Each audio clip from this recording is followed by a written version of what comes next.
Hey guys, as we wind down tonight, we sail into cold waters under a sky stitched with stars and the slow breath of fog.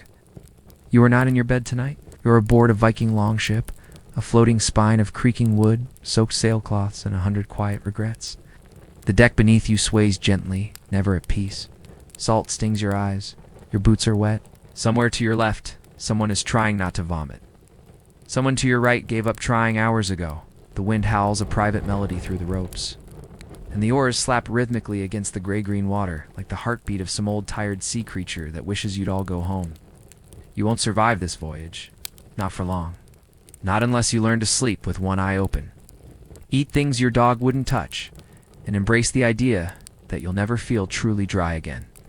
Tonight's story takes us aboard that long, narrow nightmare called the Drakkar, the Viking longship. It is not glamorous, it is not comfortable, it is not, as some modern adventurers might claim, freeing. It is a loud, wet, smelly, endlessly vibrating plank of shared suffering, and you are now part of its crew.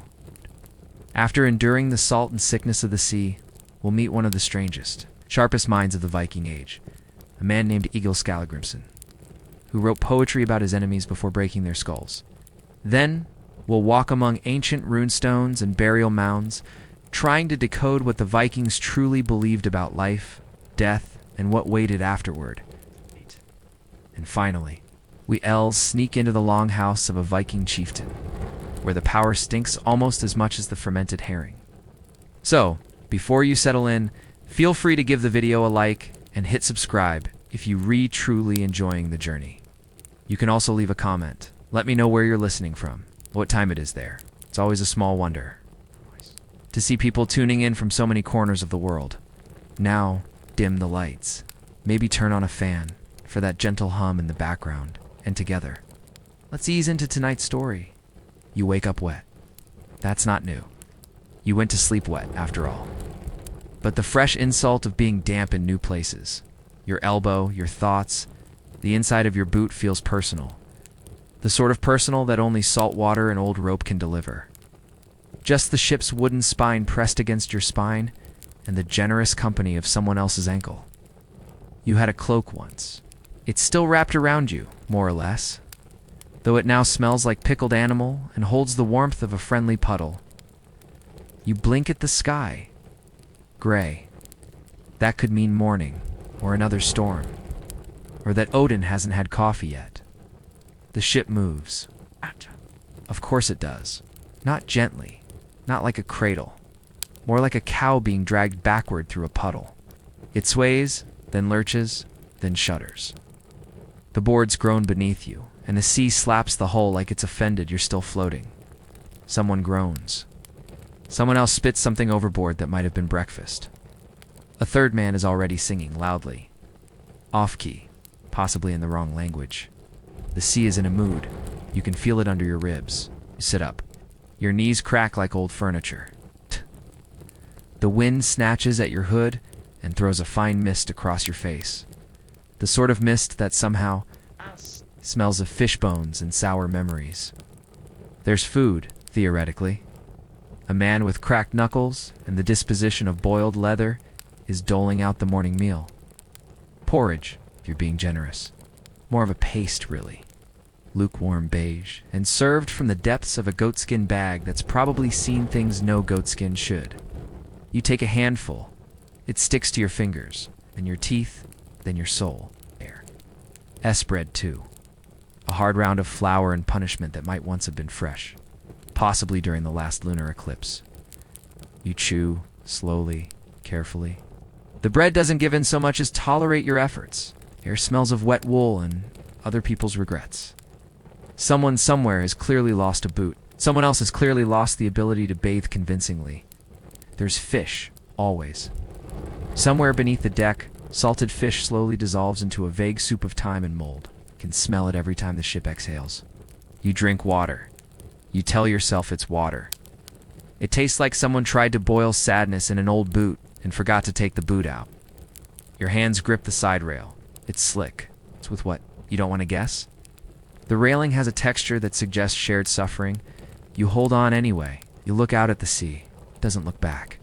The sail above is swollen with wind, creaking and straining like it resents its job. Ropes twitch and groan. Oars dip rhythmically, though not quite in time. The kind of rhythm that says, "We're trying," and that should be enough. It isn't. You row. Because it's your turn. Because turns never really end. Because if you stop, someone will notice, and then there will be shouting. You've heard enough shouting. You've done enough rowing. And still, the sea never seems impressed. Your oar is slick with seawater, or maybe sweat. It squeaks in the socket. Your arms ache in that dull, private way that suggests they'll never truly forgive you. You dreamed, once, of Viking voyages, of slicing through the ocean like a blade. Hair flying, chest proud, adventure singing in your bones. But here the only thing singing is your back, and it's singing in minor keys. The deck shifts beneath you. You are fine. You hear someone curse, then something spills. Probably fish oil, possibly hope. A seagull lands on the mast. It looks at you with deep judgment, and then relieves itself. That feels about right. You duck under the sail. The wind snaps it sideways, catching you in the ear with the corner. You wince. No one notices. Someone tells a joke. It isn't funny. You laugh anyway. Not because it was good, but because laughing keeps your teeth from chattering. Your clothes are damp. Always damp. They never dry. The wool clings, cold and determined, like it knows your secrets. Every fold itches. Every seam is a reminder that comfort is a foreign concept. Your boots squelch when you shift your weight. One of them smells faintly of vinegar. The other smells like fear. Yet this is the easy part. You huddle into your cloak and let the world move around you. A rope snaps somewhere in the rigging, and someone swears in a language you don't recognize. A man slips near the mast, catches himself, and keeps moving. No one helps. Helping means moving, and movement means risk. Your breath fogs in front of your face. You're not sure if it's cold, or if your body's just given up pretending it's warm. The sea keeps moving. So does the ship. So do you. Just barely, a fly buzzes around the porridge pot. No one bothers swatting it. You lean back against the rail. It creaks. Everything creaks. The ship is a long, splintered prayer, held together by tar, twine, and the threat of more rowing. You close your eyes for a moment, just a moment. Wind, water, wood, groaning, breathing, singing. A world of gray sounds. And underneath it all, the quiet knowledge. This is only the morning. You're not entirely sure when it started. The nausea. Maybe it was the first wave that slapped the hull sideways. But it was the porridge that tasted like it remembered being warm a week ago. Maybe it's just your soul rejecting the idea of another day on this floating plank of damp despair. Either way, the sickness is here now. It does not plan on leaving. You shift slightly and immediately regret it. The world tilts, then it shudders, then it spins. Your stomach clenches like a fist around a rotten apple, and for a few fleeting seconds, you understand what it means to pray without using words. You try not to look at the man beside you. He's been vomiting in intervals. Regular ones, like a broken bell tower, keeping time with his guts. He leans over the side again, releases a noise that should never be part of the human experience, and spits. Then groans. Then retches again. He hasn't eaten since yesterday, and his body is now just filing grievances with the sea in liquid form. You try to breathe through your mouth, but the air is worse than the motion. The smell lingers. A wet, briny stew of fish oil. It's unwashed bodies, spoiled bread, and something that might once have been stew, but now only haunts the barrel it came from. Somewhere near the bow, someone is singing again. Off-key. Joyful even. Yeah, it's hard to hate him entirely, but not impossible. You swallow hard. Nothing helps. The sea doesn't rage. It doesn't have to. It merely rocks, relentlessly. Not violently, but smugly. Like it knows you retrying to hold yourself together and would very much like to test your sincerity. Up, then down. Then a sharp side roll, just to keep things interesting. Every shift of the ship feels like it's rearranging your internal organs out of spite. You close your eyes. That's worse. Your sense of balance quits entirely. The waves crash behind your eyelids. The world swims. You open your eyes again. You stare at the horizon. It moves. You stare at the floor. It moves. You stare at your hands. You're shaking. You're certain you weren't this fragile yesterday. Someone passes you a piece of dried fish. You don't ask what kind? Doesn't matter. It smells like sun-warmed algae wrapped in seaweed and despair.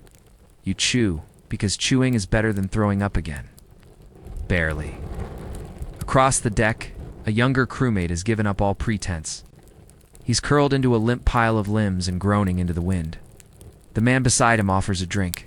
It sloshes out of a wooden flask and looks vaguely brown. The boy takes a sip, swallows, and immediately regrets it. The deck is no cleaner for his effort. I wonder if anyone aboard has ever gotten used to this. They all claim to, but their faces say otherwise. There's a myth that Viking sailors were born to the sea, that the salt lived in their blood and the waves answered to their courage. But standing here, knuckles white around a rope that feels suspiciously like it's rotting from within. You suspect that even the bravest of them just learned to vomit more discreetly. The shield wall clatters as the ship tilts again. The wooden discs rattle on their pegs. Armor against arrows and wind, and today. Several have become impromptu targets for breakfast's dramatic return. You catch a whiff and look away, quickly. The back of your throat tightens. You focus on a knot in the rigging. It sways. That doesn't help. There's no dignity left in any of this. Gave that up when you threw up on your own cloak. It wasn't even a full throw-up, just enough to ruin the one thing keeping your legs warm. A man behind you mutters something about sea spirits. Another spits into the water and curses Njord by name. Someone else just groans, the ship creaks, the ocean shrugs. You sit down, or maybe collapse. Hard to say you adjust your tunic. It's clinging to your back like a wet sheet of regret. The wool itches. Everything itches. Salt has worked its way into the seams, into your boots, into your scalp. You think about home or whatever land was behind you. You picture a field, a bowl, a stool, something not moving. Picture sleep? That's funny. Sleep is a rumor aboard the Longship, spoken of, never seen. Every time you close your eyes, the boat rolls over your spine like a bear rolling in gravel. You nod off for seconds at a time, head snapping up every time someone cries out or the mast groans like it's reconsidering the idea of verticality. You try lying down again. Just a moment. Your cloak still damp from your earlier incident. You shift to avoid the worst spot. You find a worse one. The sail flaps above you like it's trying to escape. The wind whistles through the ropes. Everything on the ship makes noise, most of it wet. You drink water, or something labeled as such. It tastes like it was stored in a barrel previously used to house disappointment. You hold it down, barely. You squint toward the horizon. It still hasn't moved. Or it's moved too much. You're not sure which is worse. You breathe, shallow, careful breaths. In, out. Don't think, don't feel, don't move. And yet somehow, this will continue tomorrow, and the day after that. The sea doesn't care. The sea just keeps rocking. The sea is your roommate now. It doesn't believe in silence. At some point, between the coughing fits, the rotting fish breath, and the goose-stepping chill that's taken up permanent residence in your spine, you stop wondering if you'll ever be dry again. That kind of thinking just leads to disappointment. You are not dry. You will not be dry. You have become something between human and sponge. The sky offers no apology. It drizzles without enthusiasm. A fine mist that clings to everything with the quiet persistence of a bad rumor. The kind of rain that docently falls so much as it floats sideways and reconsiders itself halfway down. The sort of weather that sneaks into your sleeves, your collar, your ears, and stays there. Your cloak is soaked. It's been soaked for days. It smells like wool that gave up hope. When you press it to your skin, it sighs. The deck is slick. You shuffle instead of walk now.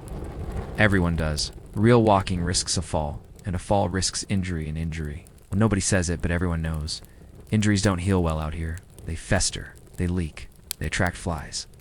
And once the flies start visiting, your crewmates stop. You wrap your fingers around a nearby rope. It's rough, wet, coated in something that was once sap and is now just stickiness with historical significance. A man stumbles near the mast and catches himself. He doesn't laugh.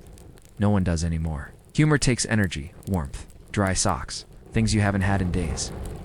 You huddle near the side rail again, the wind finding new and creative ways to violate your personal space. It slides up your sleeves, around your ankles, beneath the damp flap of your tunic. Your toes have lost sensation. So have your knees. Your thighs tingle in a way that feels less like circulation and more like resignation. The cold here isn't dramatic. It doesn't scream or bite, just seeps. Quietly, like water through old wood, or doubt through optimism. It settles in your joints, makes a home in your teeth. It hums in your bones like a low-bored song. You pull your hood tighter, it doesn't help. There's a puddle on the deck. Always in the same spot, no matter how often someone kicks it aside. You're not sure if it's seawater, rainwater, or the shared sorrow of the crew made manifest. The sail creaks above, bellied full of wind. It snaps, pulling the ship forward. The motion is violent, almost triumphant.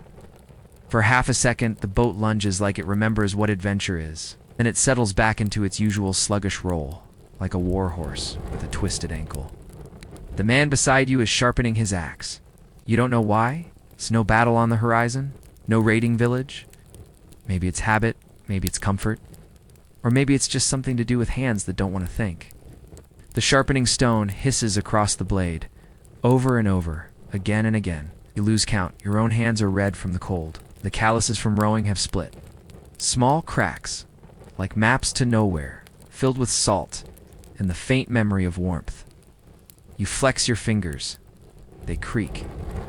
One of your fingernails is black. You don't remember when that happened. Your stomach rumbles again. Of course it does. It doesn't seem to care that the last thing you ate had the texture of old leather and the flavor of boiled sock. Hunger is persistent, like seagulls and regrets. You look around. Some men are eating. Quietly, quickly, guiltily. A chunk of hard cheese, a strip of dried meat. One man gnaws on a root as if it insulted him personally. Another holds a fish, raw, not entirely dead-looking, and bites into it without blinking. No one shares, no one offers. That was the first thing you learned aboard. Generosity ends where appetite begins. You chew on a scrap of dried bread. It hurts your teeth. It hurts your pride. It's mostly salt and dust now. You swallow hard and regret it immediately. A bird passes overhead, large, gray. It circles once, then veers off. You wonder what it's seen, what it smells. If it's disappointed in you, deuce. You shift your weight and realize too late that your boot is stuck. The sole has fused with the wood, moisture and pressure combining into some new medieval adhesive. You pull, gives, with a sound like a cough from a sad tree. Your other boot follows suit. Now both your feet are cold again, as if they weren't already. You move to sit down. There's nowhere dry, you do it anyway. You try not to think about what this spot smelled like yesterday. The sea stretches out around you. Endless, flat, cold. Occasionally a wave breaks the monotony. Sometimes a distant fin slices the surface. Sometimes a fog rolls in, thick and silent, like the world pulling a blanket over its face. And still, the ship sails. You've learned not to hope for land. That kind of thinking leads to questions. Questions lead to disappointment. So you sit, you row when told, you drink when allowed, you sleep when exhaustion swallows you whole. And you pretend you're fine. Everyone is pretending. Some do it with jokes, some with songs, some with silence. You do it with stillness. You don't speak unless necessary. Your voice sounds foreign to you now, rough, unused, like an old door hinge. You used to talk more, back when the journey was exciting. Back when you thought there'd be glory at the other end of this. Now you just sit and breathe and freeze. And wait for the next job, the next command, the next time the sea decides it hasn't made its point. Night doesn't fall on the Longship. It seeps in, the way water does. Slow at first, then all at once. The sky dims without ceremony, just a steady retreat of color until everything is blue, then black, then cold. You're still wet, but now you're wet in the dark. The ship rocks steadily under a sky pricked with stars. The kind of sky that would be romantic, maybe. If you were in tea sleeping beside someone who hasn't tea bathed since the last full moon and coughs like he's trying to start a small engine in his chest, you don't have a bunk. You don't even have a real blanket. What you have is a shared piece of rough wool that smells like salt, old goats, and the deep psychological weight of someone else's feet. You wrap it around yourself anyway. At this point, shame is more of a memory. You settle against the deck. Not because it's comfortable, but because it's the only surface available. It's slightly warped, gently splintered, and angled just enough to suggest that gravity is trying to steal your knees. You close your eyes. The wind slides through the rigging with a high, eerie whistle, like a ghost getting impatient. The mast creaks. The oars knock softly in their locks. A man snores. Another mutters something in his sleep about onions. You shift. The deck is unforgiving. Always has been. You think maybe you can find a better position, but this thought is pure optimism. You turn again. Your hip bone finds a new ridge in the wood, sharper than the last. It feels like the ship is trying to carve runes into your back while you rest. Yes. Someone coughs behind you. It's wet. Persistent. The kind of cough that makes you glance over your shoulder and wonder if you should be worried, or if worrying is too expensive out here. You try pulling the cloak tighter. It resists. The edges are damp and curl upward like they're disappointed in you. You bunch it under your neck. It doesn't help. The cold settles deeper. There's no fire. There never is. Fire on a wooden boat is a suggestion only fools entertain. So your heat comes from breath and hope and maybe the sight of someone else's thigh. Pressed too close for comfort, too far for warmth. You think about sleep. Not longingly, just as a concept. A memory.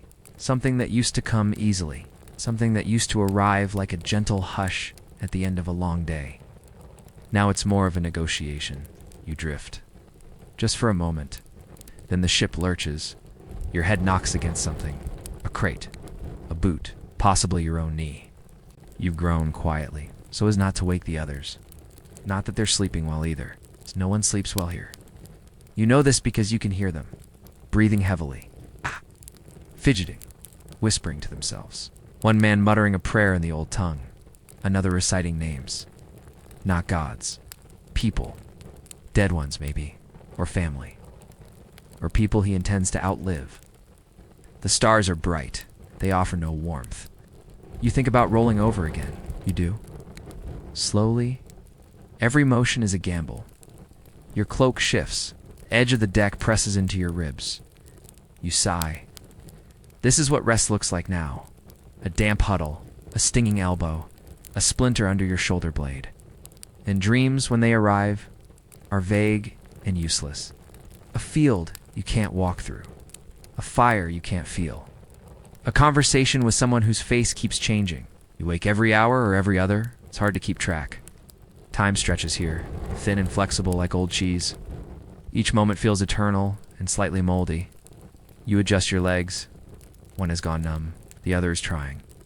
Your lower back has become an amateur drummer. Your neck feels like it tried to sleep in a bucket. Someone nearby sits up. Hear the sound of someone relieving themselves over the side. A splash. Then silence. Then the soft curse of a man who missed his boot and found someone else's instead. You almost laugh. But it takes too much energy. Your breath curls in the air. The cold has fingers now. It pokes at your jaw, slides down your collar, pools in your spine. It wants in. It always wants in. You curl tighter. The wood beneath you creaks. Not from your weight, but from the ship itself, as if it too is groaning in its sleep. You wonder if the boat dreams, and if so, of what? Dry dock? A better crew?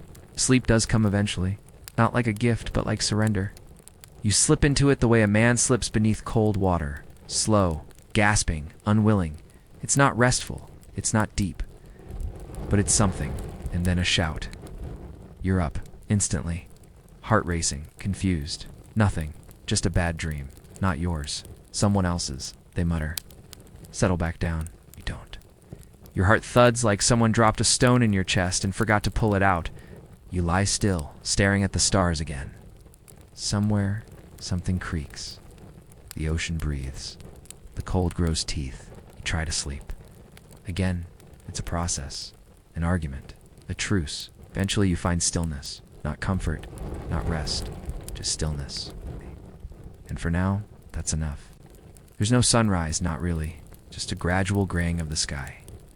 The dark diluting itself into something slightly less dark. Light arrives as a suggestion, not a promise. And warmth is nowhere in sight. You open your eyes to the same thing you closed them to. Cold, wet wood, the musty breath of a nearby crewmate, and the distant, steady groan of a ship that feels more like a burden than a vessel. Your back aches, your neck crackles. Your legs have achieved a kind of philosophical stiffness. Not pain exactly, but a numb rigidity that suggests they've stopped trusting you. You lift your head. You immediately regret this. A wave strikes the hull, and the deck lurches with the grace of a drunken cart horse. Your stomach flutters like it's trying to get off at the next stop. You sit up slowly. Every joint protests. The splinters in your cloak greet you like old friends. One of your knees has taken on water somehow. The other is just sulking. The man beside you is already awake. His eyes are open, staring at nothing in particular. You think he might have never fallen asleep at all? He doesn't blink for a long time. Another crewmate nearby mutters something and coughs into the sleeve of his tunic. It's not a hopeful cough. It's the kind of sound that says, "I made it through the night." Unfortunately, the sail above you flaps lazily, catching a light breeze. The oars haven't been called into service yet, which is the only gift this morning has to offer. You take it cautiously, like it might be revoked. You stand. Your feet squelch inside your boots. The water in them is not fresh. It never is. There's a smell now. Something between mildew and fermented ambition. You pretend not to notice. Someone passes around water. You sip it. It's thick. Slightly warm from someone's armpit, or maybe just time. Either way, it tastes like a memory of cleanliness filtered through regret. There's food. Again, technically. Today it's dried fish and something spreadable that used to be beans. Possibly. It clings to the knife in a way that feels personal. You spread it on bread that has all the charm of a roof tile. You chew carefully. Your teeth remind you they've had better days. One bite in, and a wave slaps the side of the ship again. The food rebels. Your stomach stages a protest. You close your eyes and breathe, trying to convince your insides that mutiny helps no one. The wind is rising. It's sharp now, sneaking through gaps in your cloak and aiming directly for your kidneys. You shiver. A long, full-body shiver that starts in your spine and ends in your teeth. You pretend it's refreshing. Around you, men are stirring. Slowly, reluctantly, they stretch, grunt, spit. One ties his hair back with a strip of leather that probably started life as a belt. Another is trying to untangle his beard from a knot in the rigging. It's not going well. There's a rhythm to the suffering now. Everyone knows what to expect. Stiffness, cold, food that tastes like rope, the ever-present question of whether today will involve rowing, vomiting, or both. You scratch at your shoulder. The wool of your tunic has begun to pill in strange, aggressive ways. Every seam rubs wrong. You smell like salt, fatigue, and the ghost of whatever animal your cloak used to be. And still, you function. You check your gear. Your knife is still where you tied it. Your pack hasn't moved. You've managed not to lose anything, except your patience and your ability to taste joy. You're called to the oars. You knew it was coming. It always comes. The wind dies, just enough to make progress impossible. The sail sags. Someone grunts. An order comes down the line. And you damp, stiff, half asleep, grab the oar. The wood is cold. The oar lock squeaks. You fall into rhythm with the others. Forward, pull back. Breathe. The motion is mechanical now. A habit. A ritual. Each stroke is a small act of defiance against the ocean's endless indifference. Your arms ache. Your back complains. But the boat moves. Slowly, stubbornly, forward. Someone sings. A rower's chant. Low and steady. The words are half nonsense, half memory. But it keeps time. And time right now is the only thing that hasn't drifted away from you. You watch the horizon. Still empty. Still vast. Still indifferent. And yet here you are. Still rowing. Still wet. Still pretending this is normal. The oars creak. The ropes snap. The sea murmurs. You swallow another mouthful of bean paste on a plank and tell yourself, this is life. Not a good life. Not a warm life. Not even a particularly interesting one at the moment, but a life still. And out here, that counts for more than you thought it would. Before the axe, before the blood, before the verses that would live longer than kings, there was a child. You imagine perhaps a cradle, soft birth, a proud mother, a father weeping tears of joy over the future hero. No, that's not how Egil arrived. He came into the world during a storm. a real one. Black clouds curling like smoke over the mountains, wind slamming into the roof beams, rain chewing at the sod walls like wolves with nowhere else to be. The fire in the hearth sputtered, then flared, as if even it felt the need to mark the occasion. It was not a night for gentle lullabies. It was a night for omens. Egil's mother gave birth on the packed earth floor of the longhouse, gripping a strip of hide between her teeth and saying nothing. His father stood nearby, not pacing, watching, grim, quiet, already half gone in thought, as if waiting to see whether this child would be strong enough to bother Naaman. And when the baby arrived, squalling and red-faced and furious at the cold, the midwife did not smile. She stepped back. She looked at the boy as if uncertain whether he was entirely boy. And then she said softly, "This one will not die quietly." Nobody laughed. He was named Egil after an ancestor long dead and better forgotten.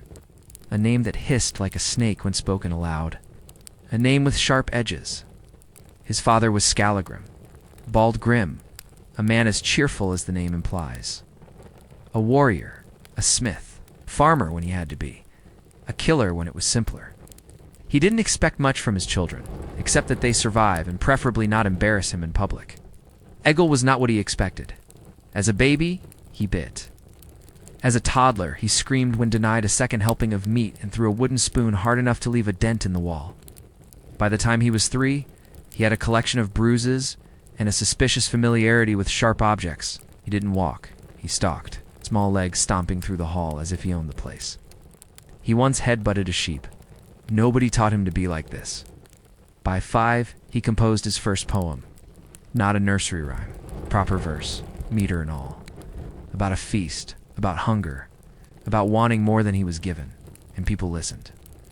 Not because it was beautiful, because there was something in the way he spoke. A heaviness, a force, as though each word weighed more than the boy who said it. They said the gods had taken notice, or maybe the other things, the old things, the ones you didn't name after dark. He didn't smile much. When he did, it looked like something learned from watching wolves. His father approved of his strength, tolerated his cleverness, and feared his temper. His mother said little, but kept a close eye on the knives. And so, Egil grew. Not gently, not joyfully, but with the force of something that refused to be ignored. A storm given form, a thunderclap in a child's tunic. Other children played at sword fighting. Egil broke a boy's nose during one such game, then recited a poem about the boys weeping. In public, there were punishments. It didn't work. He was sent outside to dig ditches, returned with a toad and a story. He was made to chop wood, sharpen the axe too well, cut the post, and blamed the gods for distracting him. He was not cruel, but he was sharp in ways most boys weren't. His anger came quickly and went slowly. His joy, when it surfaced, was strange, reserved for watching ravens fight, or the smell of iron in a forge, or the shape of words on his tongue. He asked questions that made people uncomfortable. Why do we call it honor if it kills more men than it saves? If we fear the sea, why do we keep building boats? What do we do when even the gods stop listening? No one had answers. So he made his own. At night, the longhouse would creak with the wind, and Egil would sit near the hearth, staring at the flames, whispering verses to himself like secrets no one else could hear. His fingers tapped a rhythm on the bench. His eyes gleamed like coals. His brother, Thorolf, was the opposite. Golden-haired, handsome, tall, laughing. The kind of son that made elders nod and say, "He'll do well." Egil did not care. He loved his brother in his own silent way, but he would never be like him. Thorolf was the feast. Egil was the knife on the table. When guests came to visit, they were warned not to mock him. One man did, a traveling merchant with too much ale and too few teeth. He called Egil poet boy in a voice full of derision. That night, the man's horse was found with its mane shaved and a verse painted on its side in charcoal. No one could prove anything, but no one doubted it. Egil didn't deny it, he just stared and smiled. It's that wolfish, rare smile that said, "I am not finished yet." You're 9 years old, and you're holding an axe. It's not a toy. It never was. You're gripping it like it belongs there, the weight of it tugging slightly at your wrist. The blade dulled just enough to fool the hopeful. Someone gave it. To you, to chop kindling. That was the assignment. Something simple, controlled, safe. But now, the kindling is forgotten. There's shouting in the hall. The longhouse is full. Smoke clings low in the rafters. The fire crackles too loud. The smell of stew and sweat mixes with the sharp, metallic scent that tells you someone's bleeding, or about to. Men are drunk. Again, the guests came with flattery and left their manners somewhere by the shore. One of them laughs too loud, slams his mug down too hard, and grabs Thorolf by the shoulder. Your brother smiles, always the diplomat. His hands stay open, voice calm. He's taller now, already strong, already kind in ways you've never quite understood. He wants peace. The guest doesn't. He sneers, says something about your family, your blood. You don't catch the exact words, but you see the way Thorolf stiffens. You're already standing before you realize it. Nobody notices. You're still the boy by the fire, the one who mutters verses and glares at soup like it personally insulted you. No one expects you to do anything. The guest draws a knife. Not fast, not hidden. Just enough to show that he wants to be seen. Thorolf reaches to calm him. A hand on the wrist, a firm word. And then there's movement.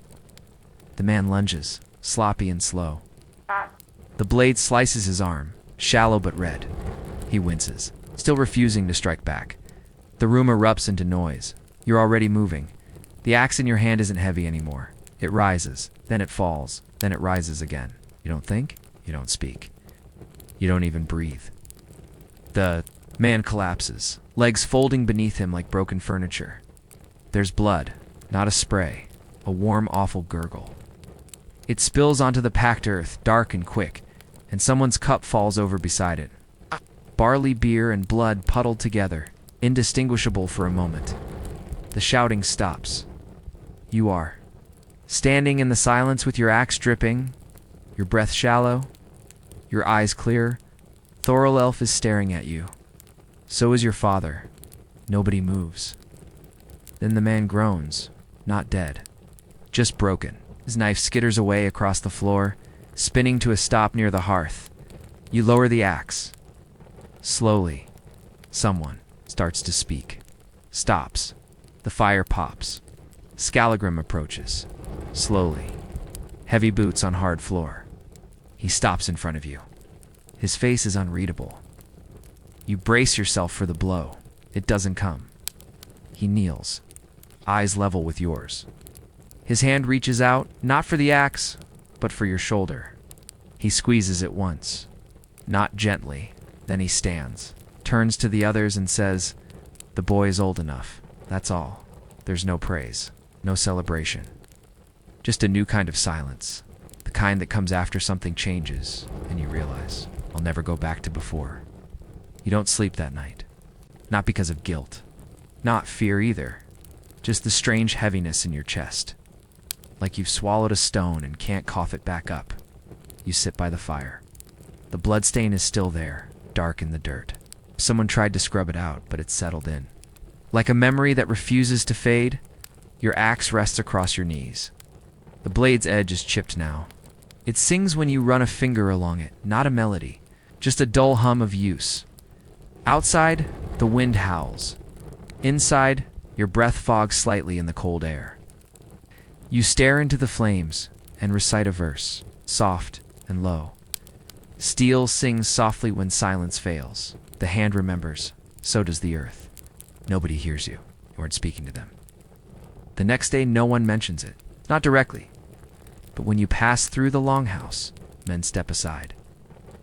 When you sit, space is made.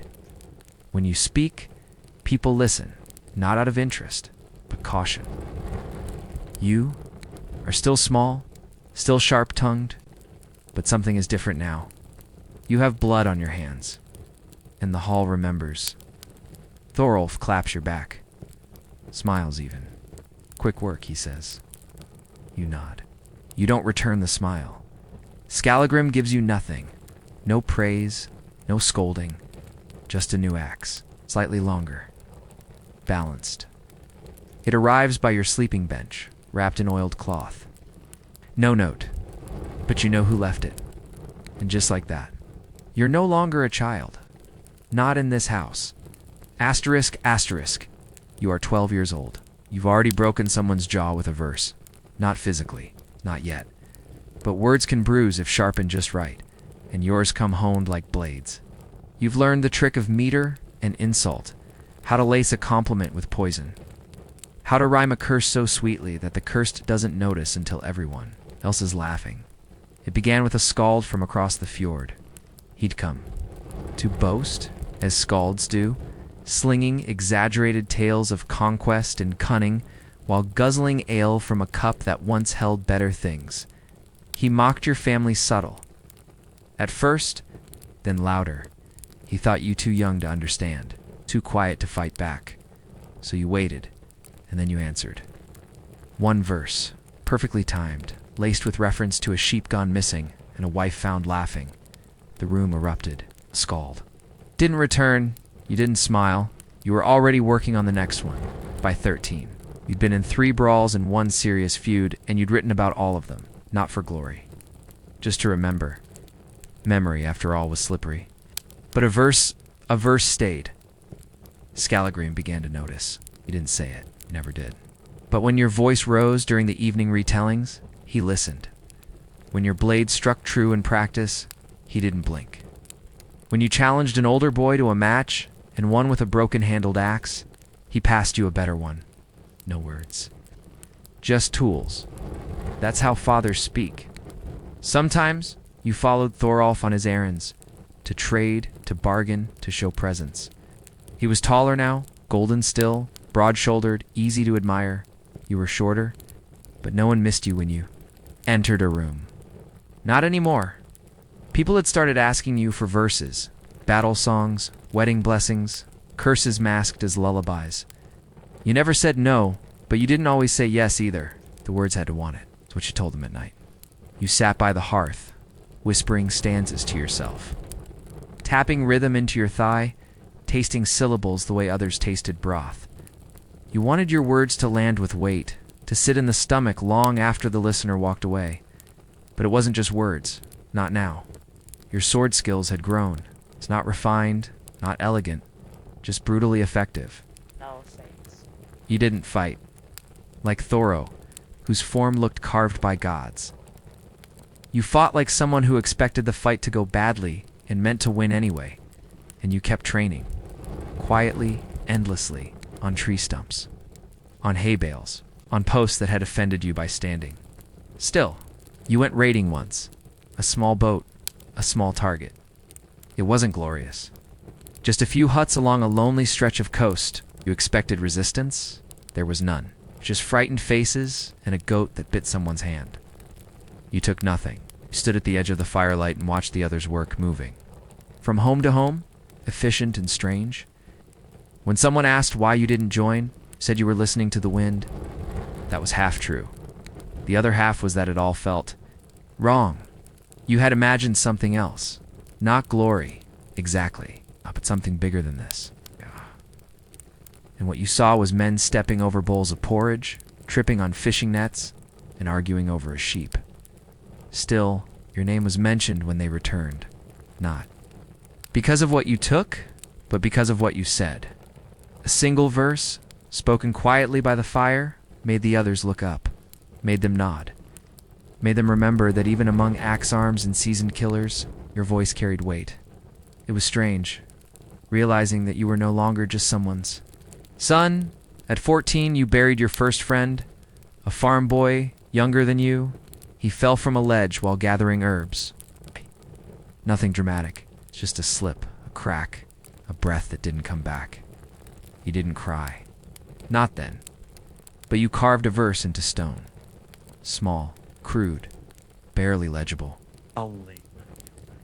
Didn't show it. And later that night, when the wind was cruel and the house was too quiet, you whispered it again. Just once. You began to understand something. That strength wasn't always about surviving. Sometimes it was about remembering. You kept your blade sharp. You kept your tongue sharper. When someone challenged you in the hall, an older boy, swollen with ale and his own importance, you answered with a blow to the gut and a haiku about his limp. You weren't feared yet.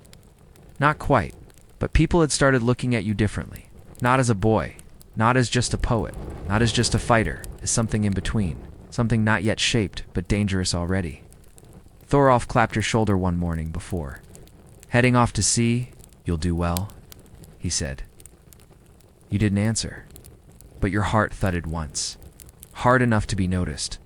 When he was gone, you went back to the forge, not to smith, just to sit the heat of the coals, the hiss of the metal, the rhythm of the hammer. All of it calmed you, not like a lullaby, more like a steady warning. Build carefully, things break. And you knew even then that whatever shape your life would take, it would not be smooth. It would not be soft, but it would be remembered. You never thought the world would break at the shoulder, but that's where it began. With a man standing wrong in a hall, his posture full of ambition, his smile too wide. With wine spilled on fur, words meant to flatter that didn't quite land, Thorolf was better at this. Always had been. Better at reading the room, better at knowing who to please, who to ignore, who to joke with, and when. You watched him walk into gatherings the way a sunbeam walks into a forest, quiet, inevitable, impossible to dislike. His hands were always clean, his cloak always straight, his beard brushed. You were the opposite. Sharp, direct, quiet until you weren't. But it was Thorolf they feared. Because everyone loves a golden boy, till they don't. You weren't there when it happened. Not exactly. You'd heard the rumors first, of course. A falling out with a powerful lord, shipment misplaced, coin owed and not delivered. Someone insulted, someone else challenged, and Thorolf flowed true to himself. He's trying to smooth it all over with charm and reason. But reason doesn't always work with men who think they're gods. It was a feast. There was boasting, too much drink, a poor choice of verse by someone with too few teeth, then a misunderstanding, or maybe it wasn't. Thorolf was accused of treason, or theft, or both, depending on who was telling the story. You weren't. Told until it was over, he didn't come home. They sent back a few of his things. His cloak, still smelling faintly of ash and lavender, a ring he'd once let you wear when you were small. A piece of his hair bound with a leather string. You held it like it might still be warm. They said it was quick, but they would say that, wouldn't they? Your father didn't speak for 3 days, not a word. He's worked the forge like the metal had insulted him personally. Sparks flew, steel bent, and no one dared get close. You didn't speak either. But not because you were grieving in silence. You were memorizing every name, every face, every lie they'd told about your brother. Carried them in your head like stones in a pouch. You were not Thorol. You never had been, but you would remember. Him and the remembering would not be kind. At night, you whispered his name into your verses. Quietly, just once per stanza. A pulse beneath the poem. Not a dedication. It's a warning. People began avoiding you. More than before, some said you'd gone mad. Others said you'd grown cold. Most just nodded from a distance and hoped you wouldn't look their way. You didn't mind. The world had shifted, slightly, but permanently. Like a cracked door that still rose, but never quite straight again. The man who ordered Thorolf's death, petty king with too much pride and too little patience, sent a message. An offer, if you can believe it. Some nonsense about reconciliation. As if Thorolf's death were just spilled milk at a feast table. You laughed once, then wrote a reply. It was not polite. It did not rhyme. But it was the kind of verse that traveled quickly and stuck. You knew retaliation would come. You waited. And when it came, not an army. Just men with torches and stupid intentions, you were ready. They burned a field. You burned their boat. They took a cow. You took a brother. Their brother. You didn't enjoy it, but you didn't flinch.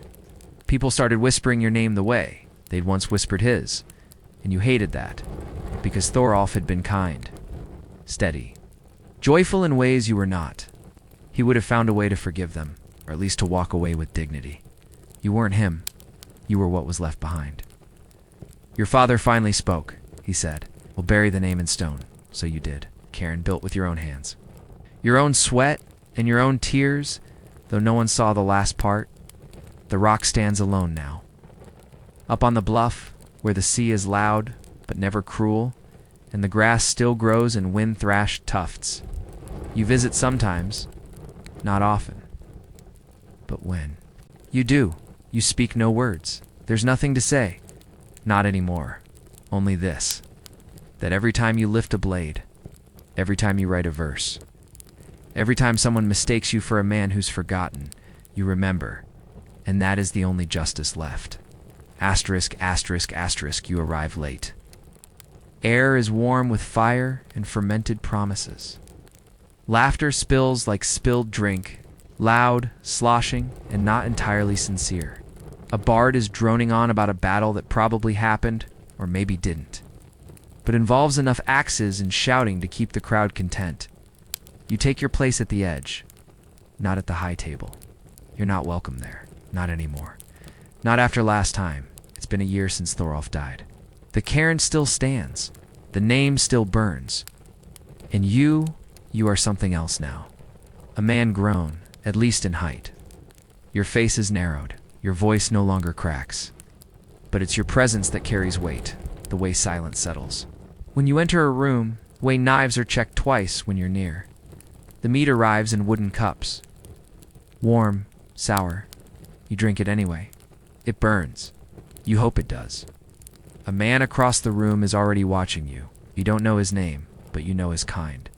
Soft hands, thick voice, a mouth trained in flattery and threats. A friend of the man who ordered your brothers. Death. Not important enough to matter, not unimportant enough to ignore. He smiles. He raises a cup in your direction. You raise your eyebrows. The bard finishes his tale, or scattered applause. Someone begins singing badly. Someone else bangs a spoon against a plate in agreement or protest. Hard to tell. You drain your cup. You think, tonight you will be calm. You came here to be civil, to speak a few words, to pass through like smoke, noticeable but harmless. Then the man speaks loud, drunk, confident, something about poets who hide behind verses, something about cowards who stab with rhyme, something about your brother and how he was too pretty to live long. You stand. The bench beneath you falls over. The room doesn't go quiet, not entirely, but it stumbles. The man laughs. He thinks this is theater. Thinks you'll trade barbs. A poem, perhaps. A witty insult. Something clever. You walk across the room instead. Slowly, like a storm deciding which village to flood. He starts to rise. He's big, broad, but slow in that way Mead makes men. He fumbles for his belt. For the knife, he won't reach in time. Your fist connects with his throat. It's not elegant, not rehearsed. It's just final. He drops. People shout. One man lunges. Catch his wrist. Twist. Shove. Another grabs a stool. You don't remember how many you hit. You remember the sound, the crack of bone, the gasp of disbelief, the sudden stillness when you stood in the center of it all, panting, bleeding, victorious, and alone. Then came the poetry. You stood over. The man who insulted your brother and recited a verse you hadn't written down, a new one. Born in the fire of your ribs, sharpened by rage, cooled in the blood on your lip, it wasn't long. No one forgot it. That was the night people stopped, calling you Scald, and started calling you Monster. You didn't argue. You left the hall before dawn, cloak torn, hands bruised, verse echoing behind you like a bell someone regretted ringing. You walked into the hills. It's into wind. It's into silence. For 3 days you didn't speak, not even to yourself. You sat by streams, threw stones, let your rage settle like sediment in cold water. On the 4th day, you began to write again. Not for them, not for memory, just for you, because you needed somewhere to place the part of you that had risen in thee. Mead Hall and refused to sit back down. You returned home eventually. Your father said nothing. He'd heard. There was a new dent in his hammer. You knew what it meant. You'd crossed a line. Not because of what you'd done. Violence was expected. Honored, even. But because of how you did it. You weren't a warrior. Who wrote, you weren't a poet who fought. You were something else now. People avoided you in the market. Doors opened slowly when you passed. You got your meat last, and cold, and no one corrected the portions. The children stared. One called, you cursed. His mother slapped him. But she didn't deny it, and yet your verses traveled further than. Before, carried by traitors, by skalds who claimed to have known you once, they never got the meter quite right. But they tried, and your name began to spread. North, then east, across seas even. A name not spoken lightly. A name said the way one says storm or famine. With respect and distance, you weren't invited to feasts anymore, but your verses were. You wrote one last piece that year, not for a haul, not for revenge, not for pride. It was a lament. Quiet. Short. Unnamed. Just a few lines about a boy who lost a brother, and how, in trying to become him, he lost himself. You didn't read it aloud, but you carved it into a rock and walked away before the moss could grow. You're standing in front of a rock that's trying very hard to be important. It's not big, it's not shiny. It doesn't sparkle, sing, or glow. But it leans ever so slightly like it's been holding in a secret for 9 centuries, and has. Just now decided to consider telling you. This is a runestone, the Viking equivalent of yelling across time while pretending to be modest. You expected something grand. Okay, a towering slab, perhaps. Dramatic lighting. A rune that pulses ominously. If you stare at it too long, instead, it looks like someone tried to carve a confession into an unusually opinionated potato. Still, kneel. You run your hand across the stone surface. It's rough, cold, slightly damp, like it's judging you for not wearing gloves. The carvings are worn, softened by wind, sheep, and whatever passes for weather in this part of the world. The letters squint at you. You squint back. It says something like, Thorstein raised this stone in memory of Bjorn, his brother. He was brave, he was loyal, he died far from home. That's it. That's the tweet. You were expecting more. Maybe a saga, a dragon, at least a curse. But no, just a few lines chiseled into granite by a grieving sibling with decent penmanship and absolutely no time for metaphor. And that's the thing about runestones. They are short, sharp, and weirdly personal. These weren't grave markers. Not exactly. More like extremely heavy tweets left in the countryside. Announcements of life, death, inheritance, petty victories, and occasional passive-aggressive digs at cousins. Some stones simply say, he died. Others say, he died, and everyone else was wrong. You find one that reads, Gunbjorn raised this stone for Horkel, who built this bridge. Pray for his soul, and also don't mess. Up the bridge. You don't know whether to bow or walk across it respectfully. These stones weren't written for you. They weren't written for archaeologists. They were written for the neighbors. The gossipers. The visitors who'd stop, squint, and nod before moving on to discuss sheep prices. Runestones were status updates carved in stone by people who thought parchment was too perishable and humility too boring. And yet they mattered. You can feel it, even through the moss. Even through the half-erased symbols, and the fact that some goat clearly used this thing as a scratching post for several winters. Someone wanted this name, remembered. The effort to carve into granite with hand tools should not be underestimated. This was a multi-day, maybe multi-week ordeal involving a hammer, a chisel, and the kind of stubbornness usually reserved for people trying to put together flat-pack furniture without instructions. They didn't do this. Lightly, the stone was raised. The letters carved. Sometimes painted, yes, brightly, with reds and yellows that have long since vanished. The monument stood proudly by roadsides, in front of farmsteads, or next to rivers, strategically placed for maximum visibility. The ancient Viking version of putting your life achievements on a billboard and hoping people remember you for something other than, if that one incident with the goat, you find another. This one reads, Bjorn raised this stone for his wife.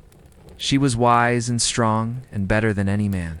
You smile, and then find one that says, her children did not raise this stone. You try not to laugh. Some runestones were carved for warriors, returning from foreign lands with scars and stories. Others were for women who held households together with sheer spite and sharp elbows. A few, very few, were for slaves, freed and honored, which tells you more about Viking society than any textbook. But many are anonymous now. Time wears down more than stone.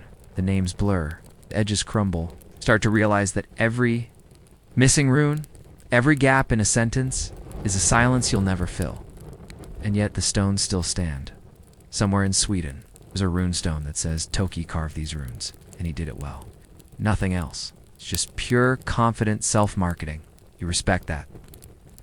Another says, Thor raised this stone after the plague. You think, same Thor, same, the stones don't lie. Not exactly, but they do simplify. They make lives seem tidy. Death seem noble. Memories seem like something you can carve into the world if you just hit the rock hard enough. And maybe that's the point. Vikings didn't believe in silence. They believed in telling stories so loudly that the earth would remember. These stones are shouts disguised as whispers. They're permanent reminders that someone lived, someone died, someone cared enough to get blisters for it. You lean against the stone one last time. It's cold, unforgiving, steady. You close your eyes. You imagine Thorstein and Bjorn, one carving, one buried, both trying to defy forgetfulness. You picture the hammer chipping into granite, the flake of stone. The way grief turns into rhythm if you let it. Then you open your eyes. The stone is still there. The past is still trying to speak. And the goats are, unfortunately, still trying to climb it. You're standing in a dip in the ground that barely qualifies as a hole. Someone insists it's a grave. You want to believe them, but right now, it looks more like a shallow place where a particularly lazy cow once decided to lie down and rethink. It's life. There are stones, technically. A lopsided circle. One of them wobbles when you breathe too hard. There's moss, lots of moss, clinging to the stones like it signed a lease. No bones, no skull, no gleaming Viking sword dramatically. Poking from the earth like a movie poster. Just the smell of wet dirt and the sense that someone, at some point, felt strongly about this depression in the earth. You expected more. Most people do. Viking graves carry a certain cinematic expectation. Longboats set ablaze, arrows flying through. Mist, mourners howling with dramatic facial hair and tear-streaked soot. But in reality, burial was more modest, more personal, more damp. This one, for example, is likely a boat grave. Not that there's a boat anymore. Wood rots. Time swallows hulls. What's left is the outline, faint and awkward, like someone once. Tried to draw a canoe in the dirt and got distracted halfway through. You kneel, because that's what people do in places like this. It feels appropriate, or reverent, or at least like something to do with your knees. You press your hand to the soil. It's cold, slightly spongy. If ghosts existed, this would be their favorite mattress. Somewhere under here, or what used. To be under here was a body, laid out deliberately, not dumped, not folded, not hidden, but placed with the quiet. Strange dignity that humans reserve only for the dead and royalty, and sometimes extremely expensive cheese. The dead Viking. Man or woman, it's unclear, was likely buried with a few items. A sword, a brooch, maybe a comb, something practical. Something precious. Something utterly confusing to future archaeologists who've had to guess the significance of a chicken bone next to a bead shaped like a horse. It wasn't about wealth. It was about memory. These graves weren't just tombs. They were arguments. Arguments with the soil. Arguments with time. Arguments with the very idea of being forgotten. Look here, they said. Look here. This person mattered. This person had a name and possibly a goat. And you will not forget them, even if the goat was deeply annoying. Some were cremated. Others were buried whole. A few lucky ones got both. First set on fire, then scooped up and respectfully arranged in urns. As if the gods couldn't decide between formats, one burial famously involved a ship, a real one, hauled onto land, loaded with goods, and then covered in soil until it became a ship-shaped mound. The archaeological report said boat grave. You suspect the crew who had to move that boat called it a terrible mistake. You lean back on your heels and squint at the uneven grass. There's no marker, no sign. It's just the vague idea that someone, somewhere, decided this was where memories should go to sleep. The air smells of wet lichen and something else, something quieter. The smell of time, maybe, or just mushrooms. You imagine the funeral? Someone crying, someone pretending not to cry. A bard fumbling through a poem that almost rhymes. A fire that refuses to light on the first try. Small child trying to steal a ceremonial spoon. Because Vikings were dramatic, yes, but they were also human. Their deaths were never neat. Just meaningful in the way all things become when they end. You shift slightly. A root stabs your foot through your boot. The dead, it seems, still have defenses. Nearby there's another grave, better preserved apparently. A woman buried with a cart. A wooden one, carved with dragon heads and lined with linen. She was dressed in silk and surrounded by bowls. One of the bowls had onions in it. No one knows why. That's the beauty of these burials, they tell you. Just enough to be haunted, but never enough to be sure. You can date the cloth. You can weigh the sword. But you'll never really know why someone tucked a comb beside a skull, or why a grown man was buried with a toy horse, or why so many warriors were sent into the afterlife with perfectly ordinary farming tools, unless the afterlife required gardening. Some graves held coins pressed over the eyes or placed in the mouth, not for passage as once believed, but possibly to stop the soul from seeing the world again, a kind of celestial blindfold. Or maybe the dead just had bad eyesight and needed something to focus on. You try to imagine your own grave. What would they leave behind? A dull knife, a half-finished sentence, a suspiciously stained blanket? Would someone bother carving your name? Would they try to make you sound more impressive than you were?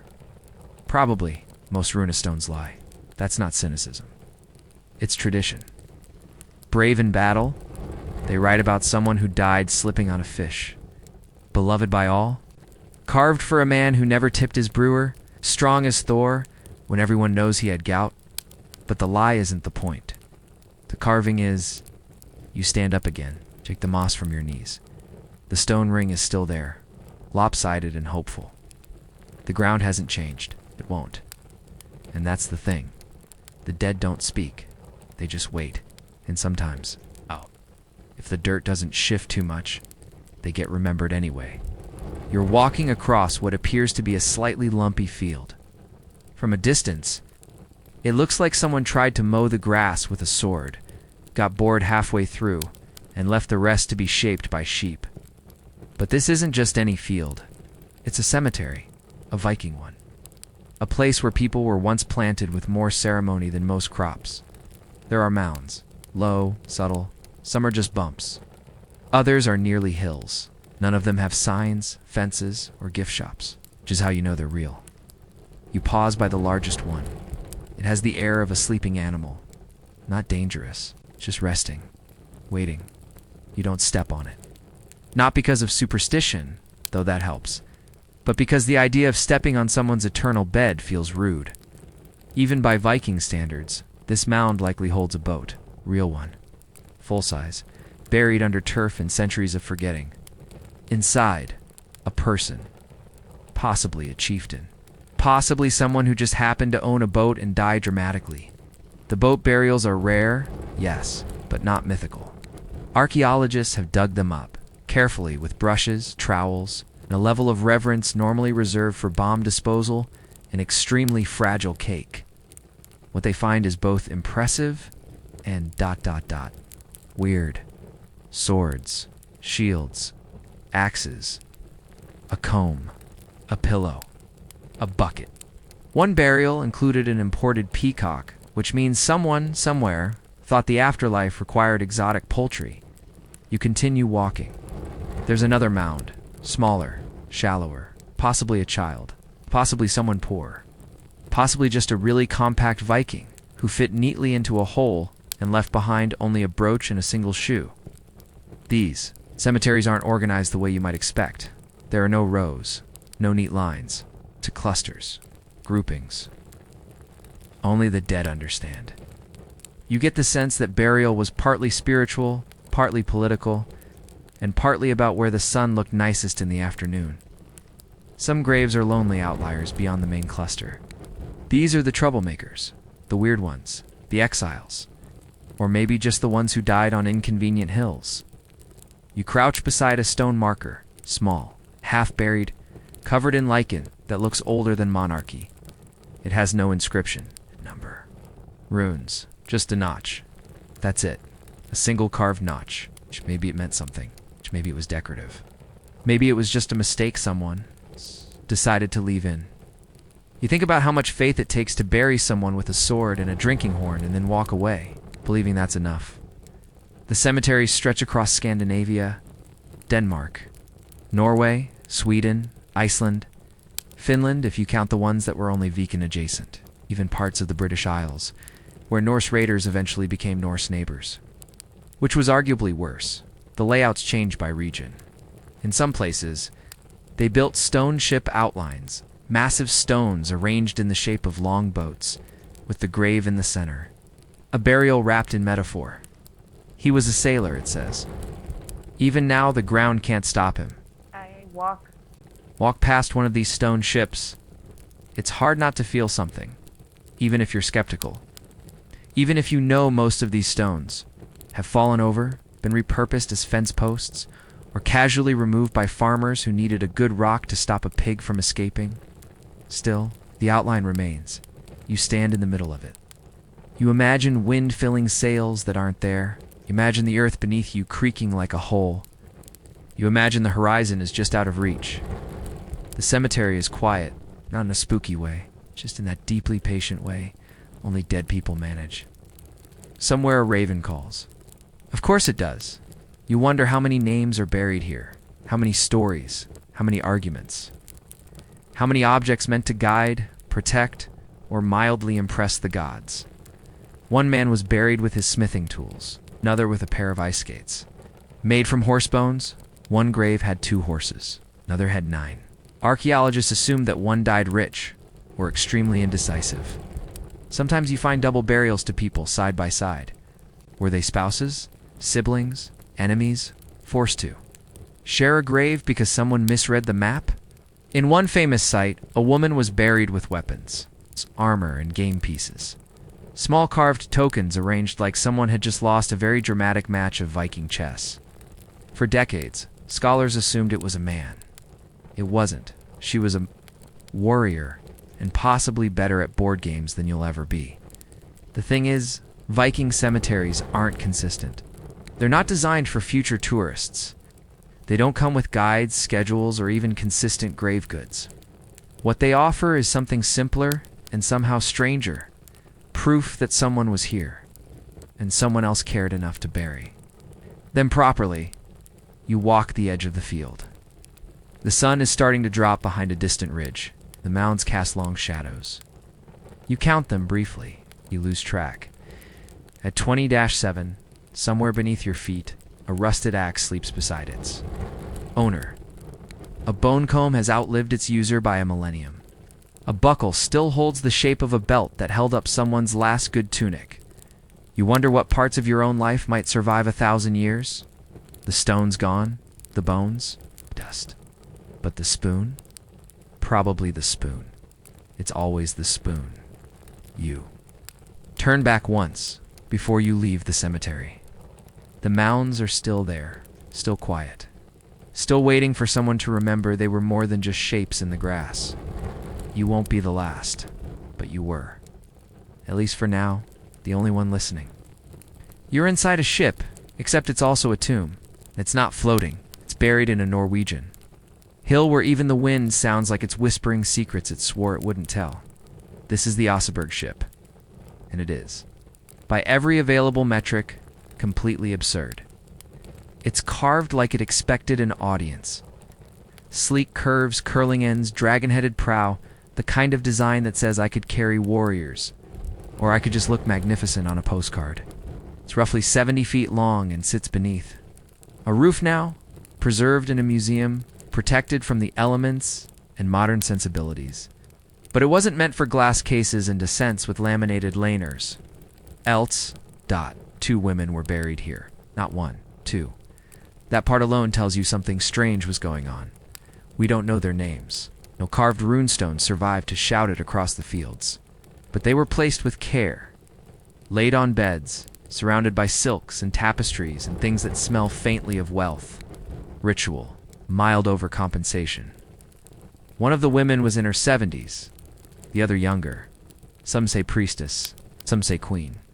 Some say both, which is the academic way of admitting we have no idea. But she had nice things, so let's assume she mattered. You picture the burial, a procession, chorus of boots in mud, the ship dragged across land by too many people wearing too many layers. Someone barking orders? Someone else weeping into a sleeve? Oxen pulling the hull like they were very much not paid enough for this? And then it buried the whole thing. Not just the bodies, the ship, the cart, the beds, the animal bones. The buckets. The sleighs. The 5 carved animal heads whose only job, apparently, was to look terrifying while doing nothing. Historians call it a burial. It feels more like a statement. Something along the lines of, we refuse to let death be subtle. The goods were lavish. Silks from Byzantium. Buckets with bronze inlay. Spindle. Apples. One unfinished skeleton of what was probably a cow, and definitely an afterlife inconvenience. You crouch down near the prow. The carvings are worn now, but still visible. Twisting beasts with wide eyes and curling tongues. The kind of design that says, yes, I had nightmares too. It's hard to say if they were meant to ward off evil, guide the spirits, or just look cool. Maybe all three. Everything about the Oseberg burial says power, not the loud, shouty kind. The slow, lingering kind. The kind that knows it doesn't need to explain itself. The kind that buries 2 women in a ship full of luxury items and assumes future generations will just accept it. And you know what? You do. Because what's the alternative? A grave with a wooden spoon and a half-eaten piece of flatbread? No. If you're going out, go out under 40 tons of soil. Inside a dragon-proud longship, surrounded by tapestries, sleds, and questionable animal decisions. That's the Viking way, or at least the version reserved for the top shelf of society. Most people didn't get ships. Most people didn't get anything. A mound if they were lucky. A ditch if they weren't. The Oseberg women, though, they got legacy. Well, sort of. Because when archaeologists opened the grave in 1904, they found that grave robbers had beaten them to it centuries earlier. The gold. Gone. The jewelry vanished. The weapons. Missing. Probably resold, reburied, or melted into something much less impressive, like belt buckles or regrets. But the bones remained. Not all of them. Not intact. Just enough to raise questions. One woman had a disease that affected her spine. The other had teeth worn flat from use. Signs of pain, work, age, and still. Someone thought, let's give her a boat. You respect that. It's unclear if they were mother and daughter, priestess, an acolyte, lovers, or political allies who couldn't stand each other in life but were politely buried in the same boat out of tradition and pettiness. That's the problem with graves. Is they preserve the furniture, but they never write down the gossip. Still, you stand in the shadow of their ship, feel small. This isn't just a burial, it's a kind of defiance against decay, against being forgotten, against the quiet flattening that time likes to do when no one's looking. The Oseberg ship says, we were here. We mattered. We had very complicated feelings about furniture. You walk the length of the ship one last time. The boards are warped, preserved, sacred, and slightly alarming. The room around it is silent, not reverent, just slightly stunned. Because once you've seen a ship buried in a mound, with 2 women, 5 carved animal heads, and a sled built, like it was meant to impress Odin's personal reindeer, well, where do you go from there? You exhale. You step away. The ship doesn't move, but you feel like something is past you, quiet, watchful, a presence behind your shoulder that may, or may not be judging your shoes. You nod anyway, just in case. You're staring at a patch of blackened earth that used to be a person. No bones, no face, no sword, laid neatly across a rib cage. Just a shallow pit and a scattering of burnt things, charcoal, fragments of pottery, and something that might once have been a comb or a fork or possibly just a melted guess. This is a Viking cremation site. Or what's left of one, just to say. Not much. You expected a roaring fire on a fjord at sunset. A boat slipping out to sea, flames rising dramatically. Violins playing in the background, even though no one had invented violins yet. Instead, you have ashes in a dent. No boat, no wind. Just the faint smell of something ancient and slightly overcooked. The Vikings burned their dead often. Not always, but often. Not on water either. At least not most of the time. That was expensive. Boats are hard to build, even harder to set on fire. It's impossible to get back once they're drifting in a blaze. So they improvised. Built pyres. Logs stacked high. A platform, maybe. The body on top. Wrapped or not. Dressed or not. Depends on the day, the budget, and how fond the survivors were feeling. Then came the fire. You imagine it? Dry wood, fat sparks, smoke climbing. Skyward, like a greasy prayer. Heat pressing against faces. Right. Someone singing. Someone else coughing. A child trying to poke the fire with a stick and being yanked back by a nervous uncle. And after the burning, what remained was gathered. Not all of it, just the big bits. The bones that didn't quite give up. They were placed in urns or pits. Or under cairns. Sometimes with objects, sometimes alone. Occasionally, the ashes were scattered. Not ceremoniously, just into the wind, into the soil, to the nearest river that didn't ask too many questions. The Norse believed fire freed the soul, which sounds poetic until you realize it also saved time, prevented grave robbing, and dramatically reduced storage. Issues: you kneel by the edge of the pit. Soil here is dark, acidic, unkind to memory. You pick up a tiny shard of something, bone, maybe, or pottery. It's hard to tell. The fire didn't care. The fire doesn't label things. This is the thing about cremation. It's both intimate and erasing. You burn the body to honor it. And in the same motion, you destroy the only physical trace that it was ever here. No teeth to study, no skull to measure, no feet to speculate about shoe size. Just ash, just soot, just speculation, and a few awkwardly melted souvenirs. Historians have theories, of course. Maybe cremation was reserved for warriors, reserved for non-Christians, or reserved for people who owned too many wool tunics and not enough coins to bribe the boatmen. There's no pattern, really. It's just pockets of fire across the landscape. Some in Sweden, some in Denmark, somewhere no one expected to find them. Like under a cow field or behind a preschool. Sometimes the ashes were buried in mounds, sometimes not. In one case, archaeologists found a cremation urn inside a cooking pit. Possibly a mistake, possibly a statement, possibly a family recipe. Gone emotionally sideways, you stand again, brushing dirt from your hands. You try to feel reverent, but your back is stiff and your knees are protesting, and it's hard to feel spiritual when your socks are damp. Still, the place is quiet. There's a kind of hush around cremation grounds that burial sites don't have. Burials feel like people are still sleeping. Cremations feel like they've already left, which, in a way, they have.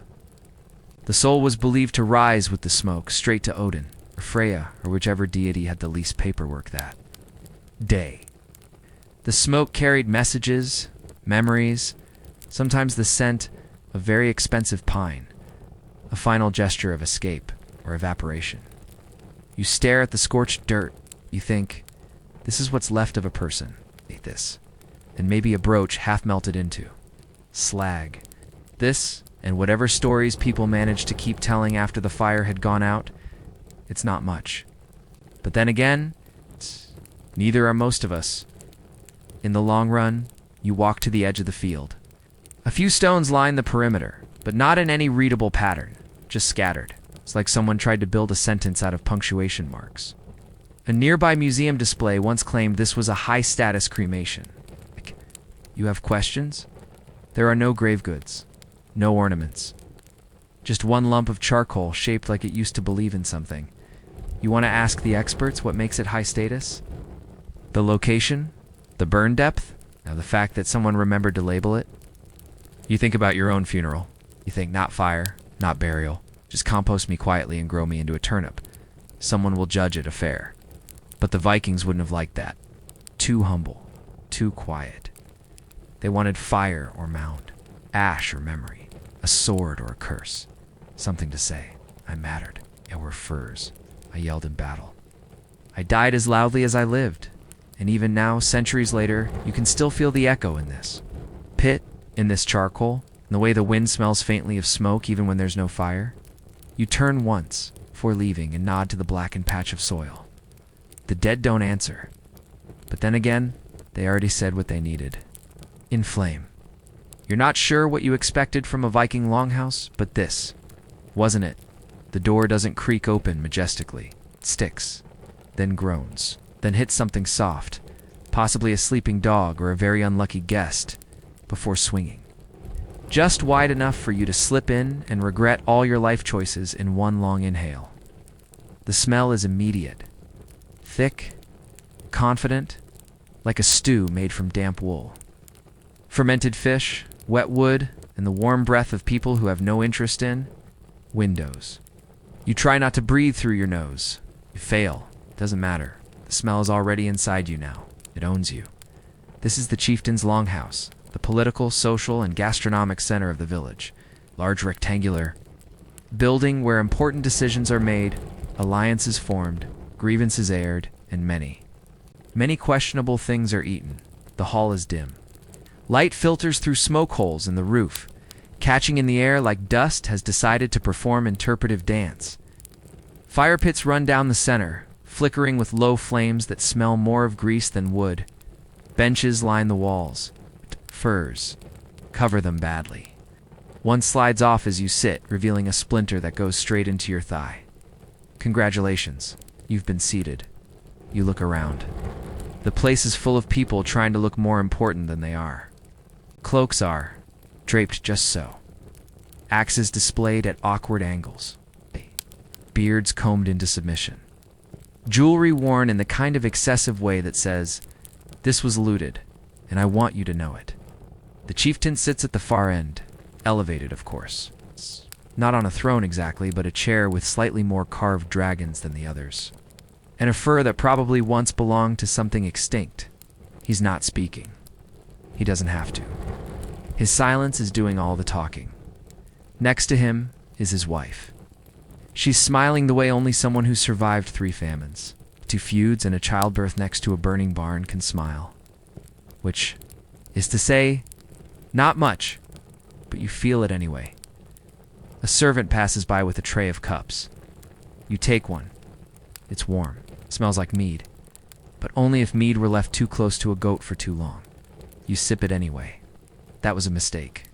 Around you, conversations hum. Deals are being whispered. Marriages arranged. Sheep exchanged. A man 3 seats down is arguing about fishing rights with the kind of intensity usually reserved for land wars and theological disputes. This is where power lives. Not in the laws they change. It's not in the land it's stolen, traded, inherited, and occasionally flooded. No, real power is here, in the stories told across tables, in the toasts made loudly enough to be remembered and vague enough to be denied later. And you're here to observe, to listen, to survive until the food arrives, speaking of which the feast begins. It's not elegant. There are no courses, no menus, no delicate arrangement of garnish, a slab of something. Meaty is slapped onto the table in front of you. It may be lamb, it may be seal. It may be something that crawled in here yesterday and lost a fight with the fire pit. You eat it anyway. Slowly, carefully. Your teeth meet resistance that may or may not be cartilage. You don't ask the man beside you toast something. Raise your cup before remembering what's in it. You drink. You regret. You do it again. There's a toast every 3 minutes. To the chieftain, to his ancestors, to your ancestors. To the pig that was probably part of this stew. Toasts are frequent, loud, and increasingly slurred. a bard begins to sing. He is not good. He is, however, loud, and has a dramatic way of flinging his arms like he's trying to swat invisible eagles from the air. His tale involves a hero, a sword, a betrayal, and possibly a whale. The details blur. The chorus is repeated 15 times, growing longer each round. People cheer, someone weeps, someone else throws a bone at him, takes it as applause. You notice someone slipping away from the main hall, trailing a servant behind them. Another pair follows minutes later. The back of the longhouse is full of shadows and possibilities. This is how alliances are made, and sometimes broken. Back at the fire pit, a guest is trying to recite a saga from memory. He gets halfway through, forgets the name of a hero, substitutes it with the tall one, then gives up entirely and slams his cup down in triumph. Everyone applauds anyway. Memory is optional, confidence is not. You shift in your seat. The splinter you met earlier has lodged itself deeper, possibly aiming for bone. You try to pull it out subtly. Fail. No one notices. They're too busy arguing about whether the meat was boiled properly or if the pot was cursed by now. The longhouse is louder, warmer, sweatier. The air could be sliced and served on a plate. There's laughter. There's shouting. There's someone asleep in a corner, face down in what may once have been a very proud carrot. You've lost track of the toasts. Your cup has changed color. You suspect someone swapped it out with something fermented in a boot. You drink it anyway. Because this is the chieftain's longhouse, and no one leaves sober or clean or uninjured. You're sitting exactly where you shouldn't be. Not that you knew this when you sat down, but now that your neighbor has spent the last 15 minutes stabbing his spoon into a bowl of gruel with increasing aggression while glancing pointedly at your elbow, you're beginning to suspect you've trespassed on something more sacred than law, a man's place at the table in a Viking longhouse. Seating is not about comfort. It is about status, position, reputation, and how close you are to the man who owns the biggest chair and the most enemies. Sit too far from the chieftain, and you're irrelevant. Sit too close, and people start to wonder if you're plotting something. Sit in someone else's regular spot, and you may not leave with both ears. The man across from you is staring at your cup like he's calculating how many ways it could be poisoned. You offer a polite nod, responds by burping something. That might be a challenge, or a compliment, or both. You try not to move. Meanwhile, the chieftain is receiving gifts. This is part of the ritual, and make no mistake. Everything in this room is a ritual, including how you eat, when you laugh, and how long you can ignore the fact that your mead tastes like regret and roof tar. The gifts vary. One man brings an axe with a handle polished smoother than diplomacy. Another brings a cloak, thick, fur-lined, probably taken off someone else who no longer needed it. Someone else offers a carved comb, which seems unimpressive until you learn it was made from a whale's jaw and took 6 winters to finish. It's not about the object, it's about the performance. Gifting is theater. Good gift says, I support.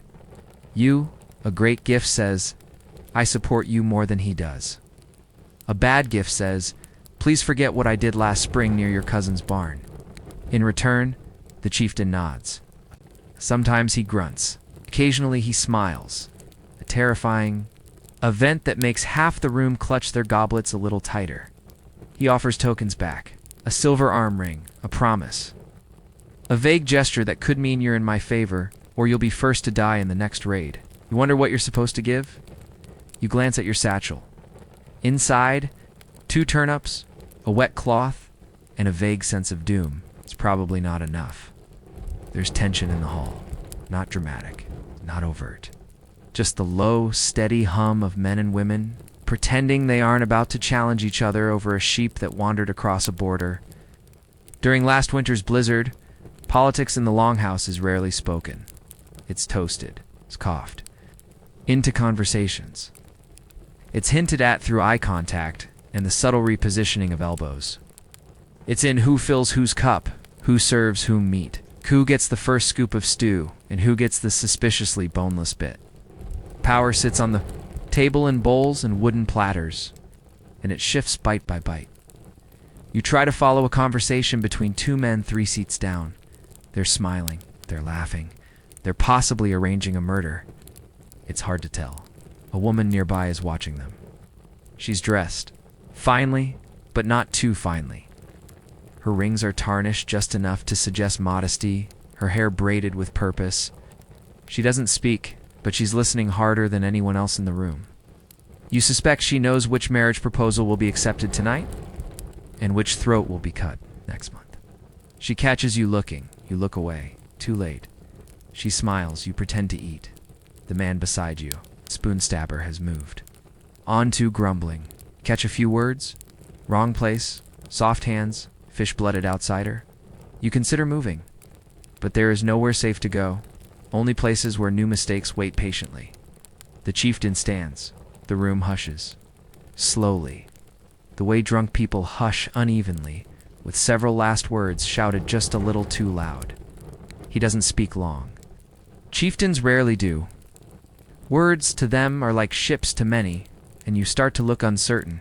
He mentions peace, trade, wolves in the woods, a new alliance. Nothing specific, but the room nods anyway. These are not men who came for clarity. He finishes his speech by lifting his cup. The entire room echoes the motion. A wave of wooden goblets, some raised in joy, others in obligation. This one upside down. You drink. Again, you're beginning to suspect the mead was brewed by someone angry. At B's, a new dish is served.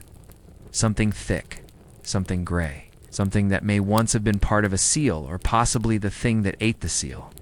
It's hot, at least. You burn your tongue and consider it a mercy. There's a toast to the gods. One to the ancestors. One to the goat that survived the last raid by hiding under a cloak. Everyone laughs. You join in late, hoping no one notices you weren't here for the goat story. You glance toward the door, still open a crack, still just far enough to mean escape is technically possible. But you stay seated because here, in this room, is where it happens. Power, loyalty, the long, slow slide into tomorrow, and even though your seat is wrong, your cup is terrible. Your thigh is still bleeding slightly from earlier you've been seen. And in the longhouse, being seen is the first step. To surviving, it happens slowly at first.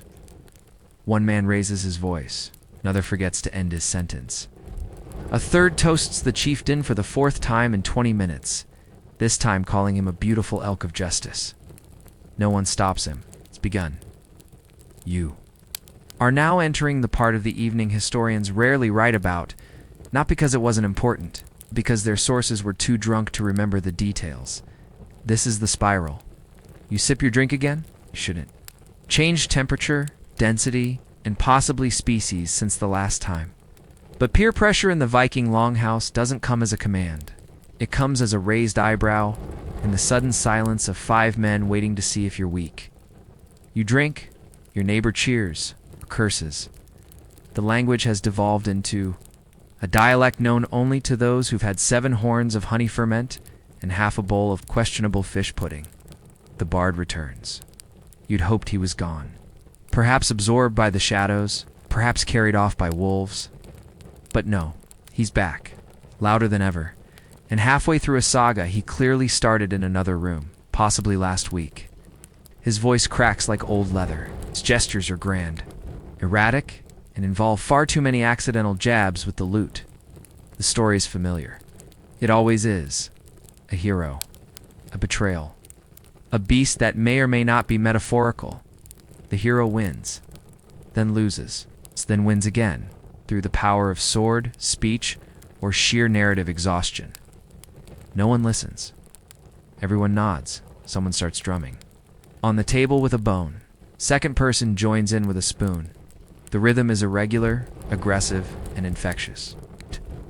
Soon half the room is contributing, including someone using a tankard as a makeshift tambourine. You're not sure that's how tambourines work? But no one seems to care. The food is running low.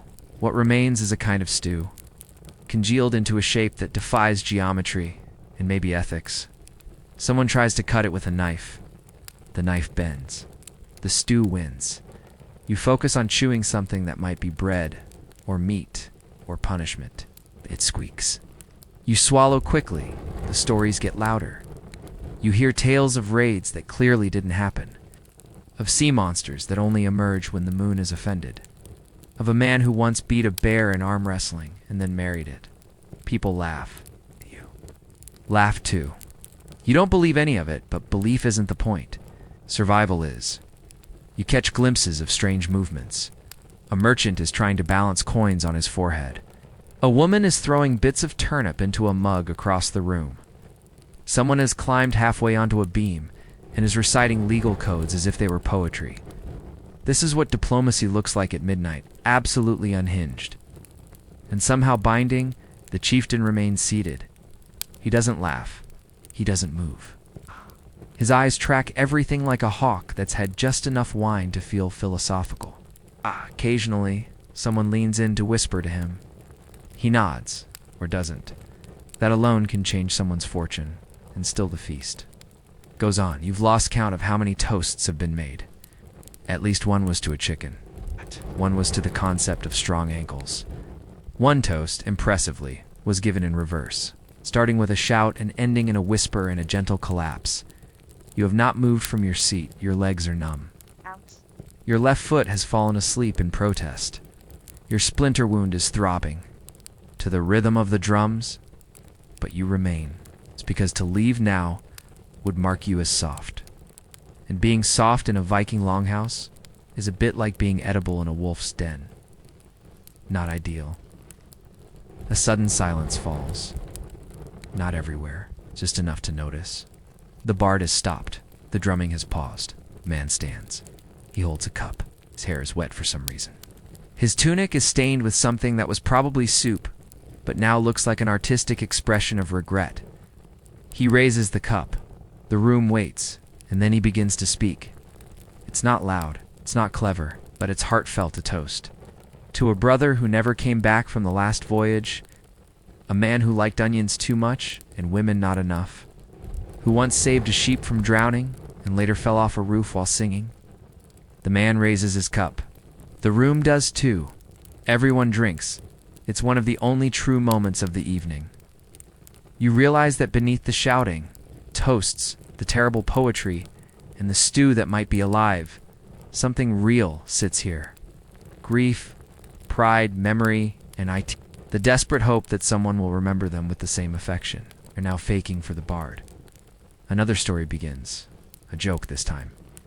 It involves two Danes, a missing goat, and an unfortunate misunderstanding involving a barrel of milk and someone's grandmother. You don't hear the punchline. Someone shouts over it about pig's jot. You shift. Your legs remind you that you're mortal. The man across from you is asleep now, face down in the bone pile. His snores are syncopated. No one wakes him. And you. Still awake? Still here? Still chewing? Still nodding? Still pretending that you understand what's happening, when in truth, the longhouse has become a kind of storm. Chaotic. Circular. Loud. And oddly intimate. You lean back. Carefully the bench creaks. It holds your eyes for a second too long. And you wonder if someone wrote a saga about this night. Would you even be mentioned? It begins with a loaf of bread. Stale, heavy, more weapon than food. Someone picks it up, probably as a joke, probably to make a point about the hardness of peasant baking. But then, someone else makes a comment.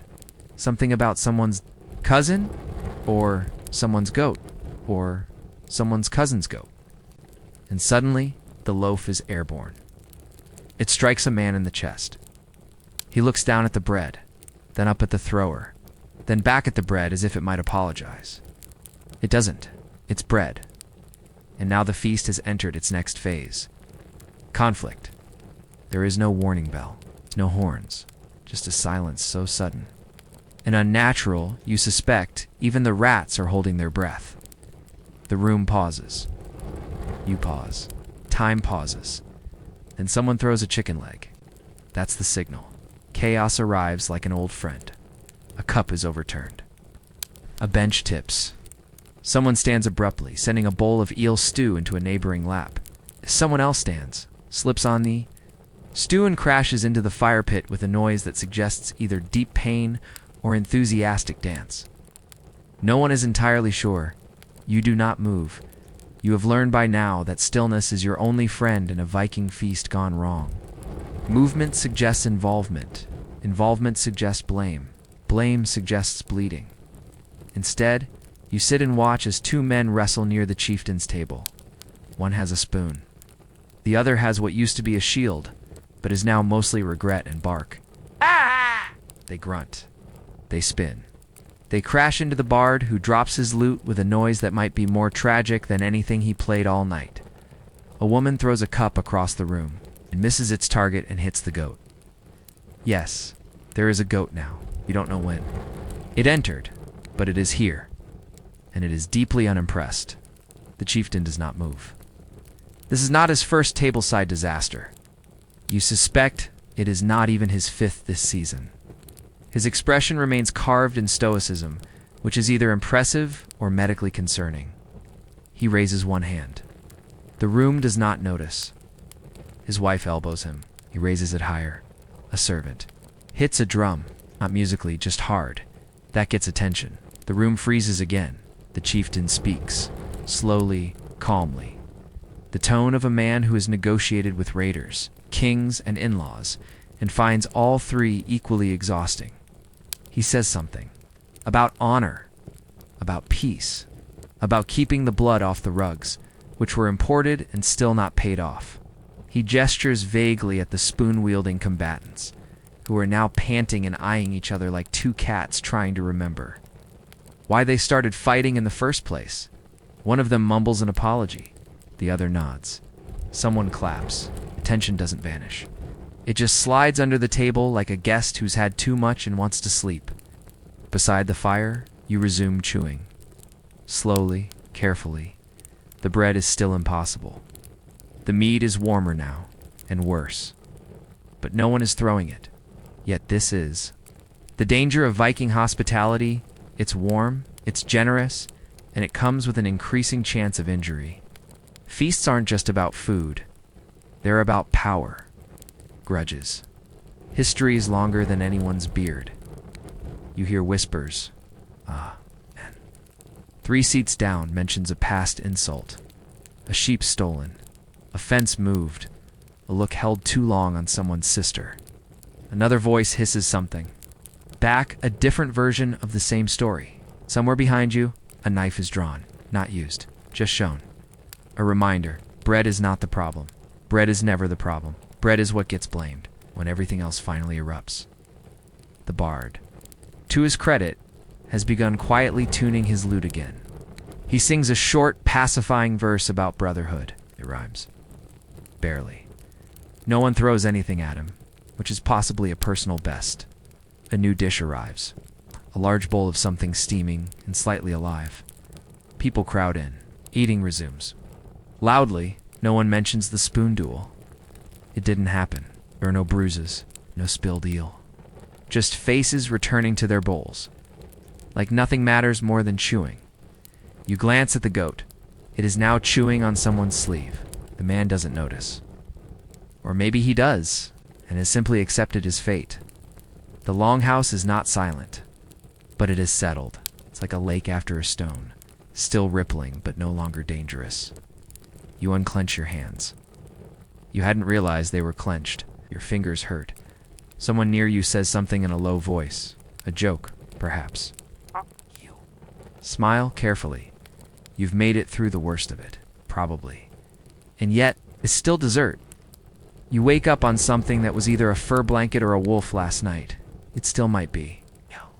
You're not brave enough to check. The room is mostly quiet now. The longhouse stripped of its fire and fury.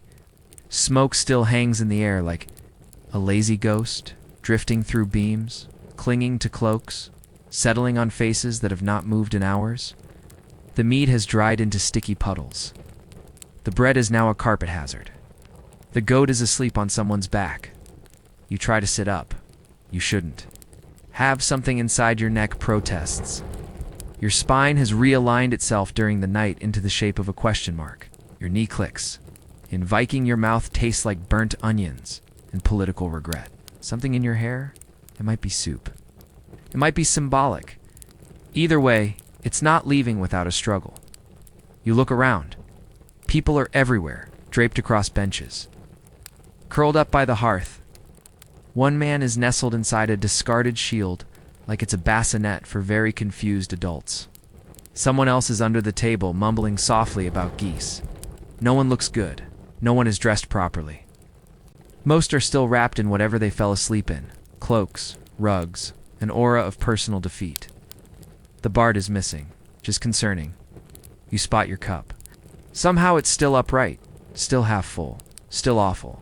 You drink anyway, because there's no clean water, no dignity. And at this point your standards have crawled outside for air. A servant appears. She's young, alert, furious in that quiet, efficient way that only people forced to clean up after power ever are. She kicks a man who groans but doesn't wake. She begins gathering bones. Some are from the meal, some might not be. You don't ask breakfast is being prepared, which is to say, something is boiling, slowly, bitterly. The smell is both medicinal and offensive. It's like regret steeped in goat milk. You decide you're not hungry. The chieftain emerges, somehow still dressed, somehow still clean. His beard is unbothered. His eyes scan the room with the weary speed of a man already halfway through his sixth life. He doesn't speak. He doesn't need to. His wife walks behind him, carrying a ladle with more authority than most swords. She begins ladling bowls of whatever this breakfast is. No one resists.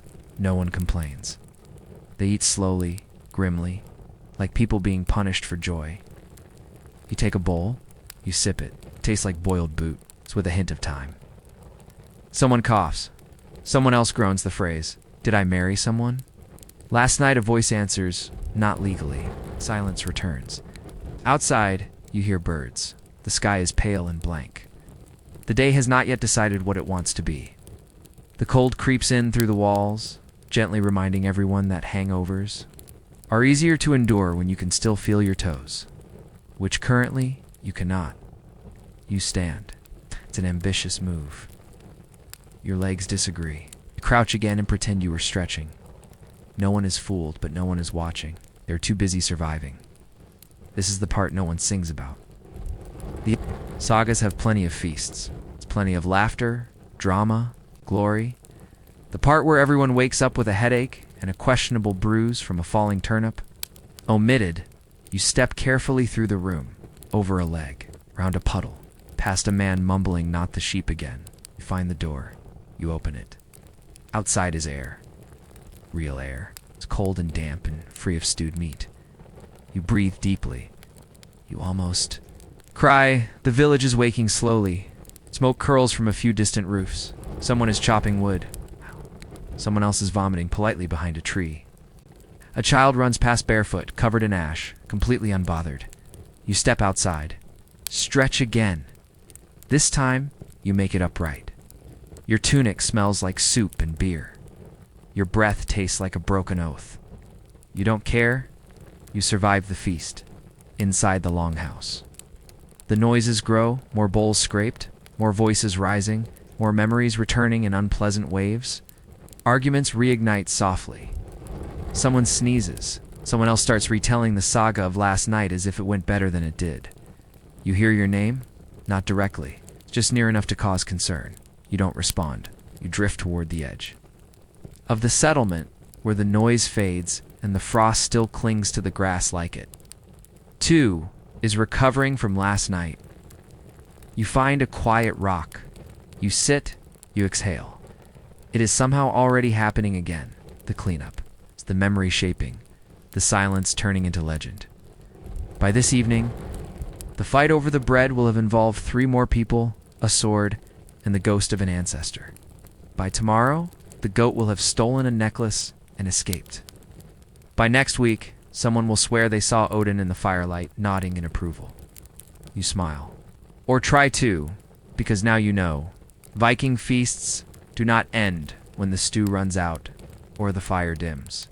They end when the last man stands up, stretches, and says, "Well, that could have been worse." And you're already planning to sit somewhere else next time? You've survived the sea, the burial mounds, the drunken sagas, and the soup that may have tried to kill you.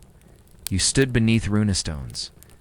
Beside shallow graves, in the smoke of too many fires, in the silence of too many memories. And now, the longhouse is quiet again. The cups are empty. The goat is asleep. The wind hums gently against the roof like it's remembering a tune no one else knows. Thank you for sailing with us to the edge of the Viking world and back again. There will be another story tomorrow. There always is. And now, as you lie there, you know the loop will wait once more for you.